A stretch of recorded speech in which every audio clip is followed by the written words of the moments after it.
Bonsoir, on va continuer sur un sujet d'actualité, enfin je sais pas, vous allez me dire. On va parler un petit peu d'authentification.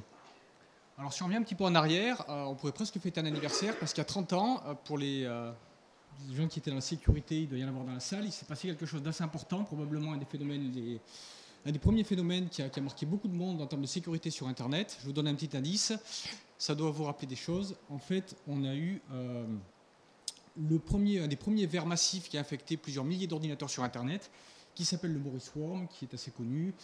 Et en fait, on pourrait même passer la prochaine heure rien qu'à parler du Morris Worm, tellement qu'il y a des apprentissages et des choses intéressantes à dire sur ce vers. Et le focus qui va m'intéresser tout de suite, eh bien, c'est que quand on regarde ce vers, on voit déjà qu'il y a plus de 30 ans, ce vers, il embarquait dans son code une liste de 432 mots de passe qu'il testait un par un pour essayer de pirater les ordinateurs sur lesquels il n'arrivait pas à rentrer. Il avait beaucoup de moyens de pirater les ordinateurs, mais notamment cette technique à base de brute force, essais-erreurs de mots de passe. Il faisait aussi beaucoup d'autres choses avec des mots de passe. Par exemple, il prenait le nom du compte, Joe, et il essayait le mot de passe Joe. Si ça ne marchait pas, il essayait le mot de passe Joe à l'envers, Joe, etc. Et force est de constater qu'il y a 30 ans, ça avait fait pas mal de dégâts, puisque ce vers avait réussi à se propager très rapidement sur Internet. Alors on pourrait se dire, ça c'était il y a 30 ans, aujourd'hui tout doit aller pour le mieux, parce qu'on a quand même appris de toutes nos erreurs, donc le mot de passe ne devrait plus être un problème en 2018 et a fortiori en 2019. Alors vous le reconnaissez peut-être, il a été assez connu en octobre, donc c'est un célèbre rappeur américain, Kanye West, qui était en rendez-vous dans le bureau de la Maison Blanche pour présenter son projet d'avion à hydrogène, je crois, au président américain, et qui a donc dégainé son iPhone avec son mot de passe super secret, caméra derrière l'épaule bien sûr, 000000. Donc un premier exemple assez intéressant de nos mots de passe modernes. Ça, c'est un extrait de Splash Data, qui est une société qui édite un gestionnaire de mots de passe et qui publie tous les ans le top 50 des mots de passe les plus connus. C'est assez navrant quand on le regarde, assez désastreux. J'espère que vous êtes tous convaincus dans la salle et qu'aucun de vous ne retrouve son mot de passe au moins dans les 20 premiers. Alors on peut continuer sur les choses à ne pas faire. Une célèbre marque de confiserie nous donne des recommandations pour choisir son mot de passe le jour du Password Day. Donc c'est le premier mardi du mois de mai tous les ans où on essaye un peu de faire de la sensibilisation. Comment choisir un mot de passe? Donc je vous conseille quand même de ne pas forcément suivre les recommandations de cette célèbre marque. Donc en fait, le problème, on a déjà parlé en introduction de ce panorama, c'est qu'on a eu déjà d'une part énormément de breach, de fuites de données, et que ces fuites de données, dans beaucoup de cas, elles contiennent des informations personnelles et potentiellement des mots de passe qui sont plus ou moins bien obfusqués, plus ou moins bien sécurisés, généralement plutôt mal que bien, et qui facilitent fortement les compromissions qui suivent ensuite. On a même des services, alors je vais citer un qui est très célèbre qui s'appelle Have I Been Pwned. Juste un petit focus sur le bas de la page. Donc c'est un site qui recense des bases de mots de passe compromises. Vous voyez qu'on en a plus de 5 milliards de comptes qui sont en mémoire dans ce site-là et qui recense donc toutes les fuites. Donc là-dessus aussi, si vous retrouvez votre mot de passe ou votre adresse mail là-dessus, c'est pas forcément bon signe. Il est conseillé de changer son mot de passe quand vous rentrez ce soir. On a même des services en 2018 qui se sont lancés. Firefox intègre dans son navigateur un lien direct avec ce service Have I Been Pwned qui vous permet, en saisissant votre adresse mail, de vérifier si par hasard, un jour ou l'autre, on ne trouve pas votre adresse mail et vos mots de passe sur un compte, histoire de vous prévenir que peut-être vous êtes dans une situation délicate si ce mot de passe est fuité. Alors bien sûr, on a vu énormément de campagnes de phishing pour voler des mots de passe. Là, j'ai fait un focus sur Microsoft, puisque en 2018, on a beaucoup de sociétés qui sont passées sur des solutions type Cloud, Office 365, mais c'est vrai pour les autres éditeurs, avec beaucoup donc de campagnes de phishing, donc envoi de faux mails, avec demande de réauthentification pour capture du mot de passe de l'utilisateur et vol du compte, vol des données, accès à tous ces systèmes informatiques. Alors des phishing, on en a vu sous toutes ses formes. Là encore un autre, rien de vraiment nouveau là-dedans. Un petit exemple intéressant quand même en 2018, par SMS, un petit SMS qui vous dit que vous avez un joli remboursement de la caisse d'assurance maladie, qu'il faut bien sûr cliquer et aller mettre votre mot de passe si vous voulez toucher les fameux 148 €. Je vous le déconseille, je ne suis pas sûr qu'il y ait un versement sur votre compte. Alors, grosso modo, toutes ces solutions, elles nous montrent, s'il en est, que le mot de passe en tant que tel, il est quand même en fin de vie. À minima, aujourd'hui, on va migrer vers ce qu'on appelle le multifactor authentication, le 2FA, Two Factor Authentication. Donc, en gros, saisir un mot de passe plus un autre élément dynamique ou ce que l'on possède, une clé USB, un code SMS, différentes choses qui permettent de renforcer notamment cette authentification. Alors on a beaucoup de nouvelles solutions qui sont apparues, qui sont intéressantes, qui améliorent grandement les niveaux de sécurité. Mais bien sûr, on va se poser la question, est-ce que toutes ces solutions sont de même niveau de sécurité? Alors les premières, c'est toute la reconnaissance faciale. Ça commence à arriver, c'est présent sur de plus en plus d'équipements, téléphones portables, tablettes. On a eu quelques petits problèmes sur des systèmes. On a encore eu une étude publiée en décembre montrant qu'on pouvait bypasser l'authentification de certains systèmes avec des photos, ça c'est pas bien. On peut bypasser des authentifications faciales avec, comme on l'a vu là, un masque imprimé en 3D. Ce qu'on oublie de vous dire, c'est qu'il faut plus d'1 mois de travail et 50 caméras pour créer le masque 3D. Donc certes, certains systèmes nouveaux sont vulnérables, n'offrent peut-être pas un niveau de garantie total. On est quand même un gros plus par rapport à un mot de passe et un compromis sécurité, expérience utilisateur qui tend quand même à améliorer la situation.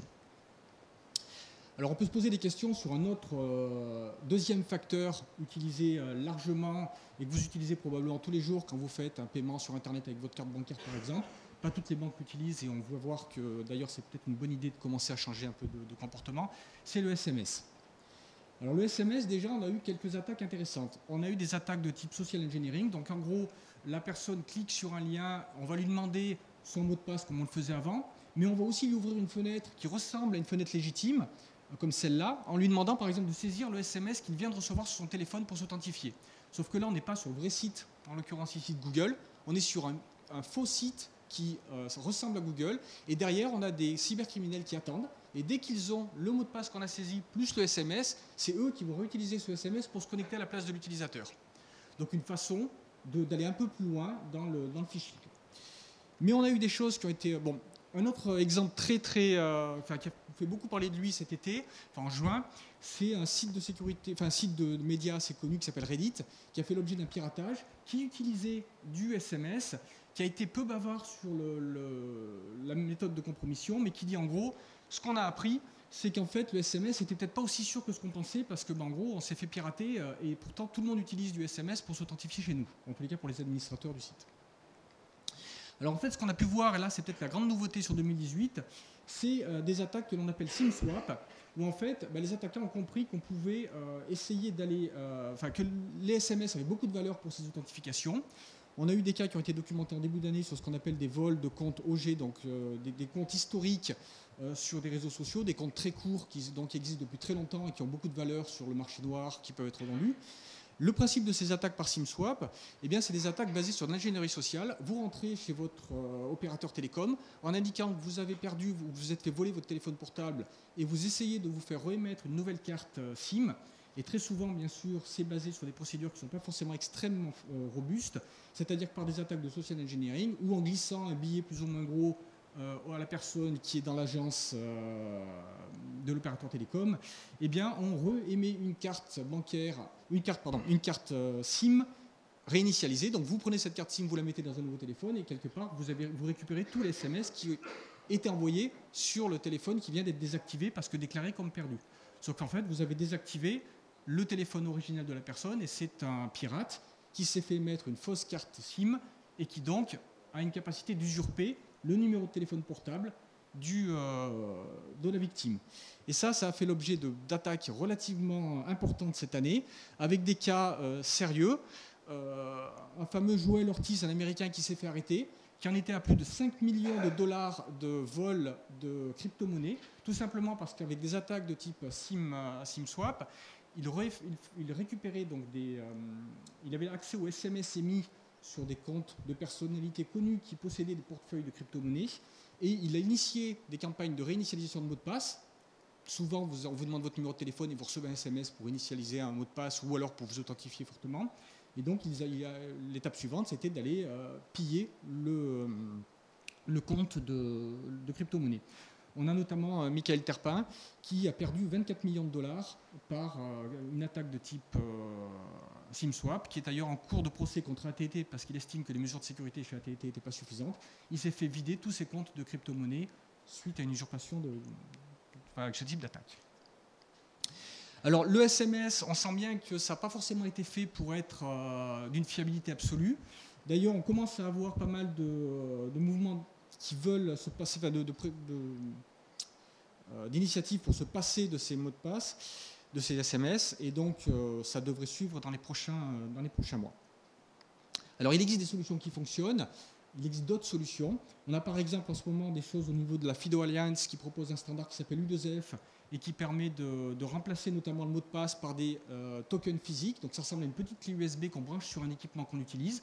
On appose son doigt sur le petit Y, là c'est par exemple un des produits faits par une société YubiKey, qui permet donc de vérifier, de prouver votre identité de façon forte. On a Google qui a déployé ce type d'équipement chez 85 000 de ses utilisateurs depuis plus d'un an. Donc on perçoit qu'à partir de ces équipements physiques, on peut fortement renforcer la sécurité et l'authentification.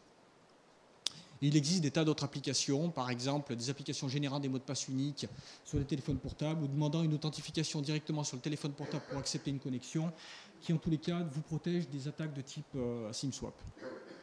Alors l'avenir, qu'est-ce qu'on peut en dire? Le mot de passe, il vit ces dernières heures. On aura quand même toujours besoin d'authentification sur Internet, mais en fait ça va pas mal évoluer.